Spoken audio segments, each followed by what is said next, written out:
Hello दोस्तों आज हम बात करेंगे human I work and vision defect के बारे में। विजन डिफेक्ट क्यों होता है? देखिए, विजन डिफेक्ट रिफ्रैक्टिव एरर्स होते हैं। दोस्तों, जब भी हम किसी वस्तु को देखते हैं तो उससे आने वाली लाइट कॉर्निया से होकर हमारे रेटिना पर फोकस होती है, तब हमें वह वस्तु साफ दिखाई देती है। बट किसी भी कंडीशन की वजह से कॉर्निया, लेंस या फिर आई बॉल के साइज में थोड़ा बहुत चेंजेस आते हैं तो वह रिफ्रैक्टिव एरर्स होते हैं, क्योंकि इसमें सामने से आने वाली लाइट रेटिना से पहले फोकस करती है या फिर रेटिना के बाद में फोकस करती है या रेटिना के पीछे या फिर मल्टीपल पॉइंट्स के ऊपर फोकस करती है। तो यह रिफ्रैक्टिव एरर्स होते हैं। तब आपको प्रॉब्लम हो सकती है दूर की वस्तु देखने में या फिर पास की वस्तु देखने में। रिफ्रैक्टिव एरर्स 4 टाइप के होते हैं, जैसे मायोपिया होता है, दूसरा हाइपर मायोट्रोपिया होता है, तीसरा एस्टिमेटिज्म होता है और चौथा फ्रिज बायोपिया होता है। अगर किसी भी व्यक्ति को ये एरर्स आ जाते हैं तो उसका ट्रीटमेंट क्या करना होगा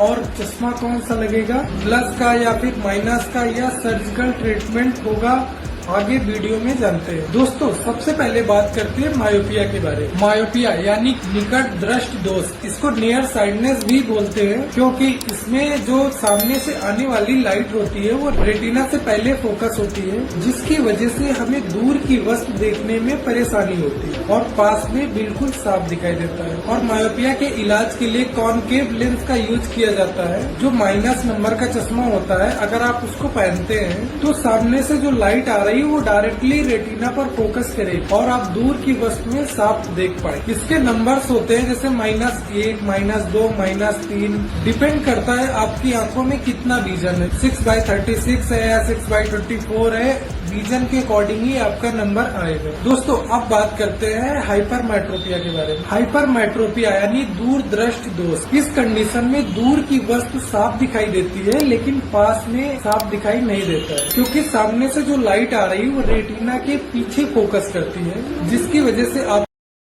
में परेशानी हो। और इसके करेक्शन के लिए कॉन्वेक्स यानी प्लस पावर के लेंस जो साइड में पतले और बीच में मोटे होते हैं, उन लेंसों का यूज किया जाता है। और अगर आप चश्मा नहीं पहनते हैं तो आपके सर में दर्द, हेडेक की समस्या भी हो सकती है। दोस्तों, अब बात करते हैं एस्टिमेटिज्म के बारे में। इसमें सामने से आ रही लाइट मल्टीपल पॉइंट्स के ऊपर फोकस करती है। इसमें रेटिना के पहले भी फोकस हो सकता है, रेटिना के पीछे भी फोकस करती है और रेटिना पर भी फोकस करती है। और इस प्रॉब्लम की वजह से सर दर्द की समस्या ज्यादा होती है और साफ ना दूर का दिखता है और ना पास में दिखता है। और इसके ट्रीटमेंट के लिए सिलिंड्रिकल लेंसेज का यूज किया जाता है, जो कि एक पॉइंट पे उनपे पावर होता है, सेकंड पॉइंट पे पावर नहीं होता है, जो कि एक्सिस के अकॉर्डिंग ही वो लेंस लगाए जाते हैं और उसको एक्सिस के अकॉर्डिंग ही आपकी आंखों में लगता है। जिस पॉइंट पे आपको क्लियर हो रहा होगा उसी एक्सिस पर वो लगाए जाते हैं। और अगर आप चश्मा पहनते हैं तो आपको काफी रिलीफ मिलता है। अब आगे बात करते हैं फ्रिज बायोपिया के बारे में। फ्रिज बायोपिया यह बढ़ती उम्र का एक कारण होता है,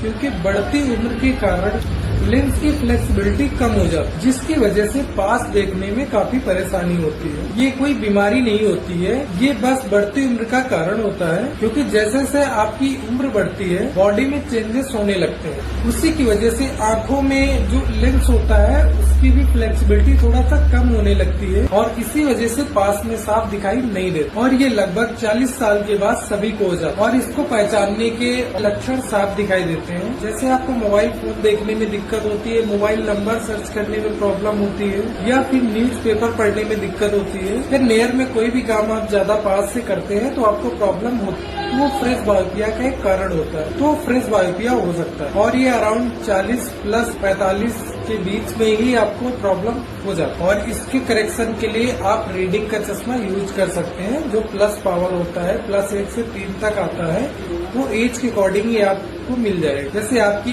एज आपकी 40 से 45 के बीच में है तो आप 1 या 1.25 का चश्मा पहनेंगे तो आपको क्लियर दिखाई देगा। मिलते हैं हम आपको अगले वीडियो। और अगर आपने अभी तक हमारे चैनल को सब्सक्राइब नहीं किया है तो प्लीज हमारे चैनल को सब्सक्राइब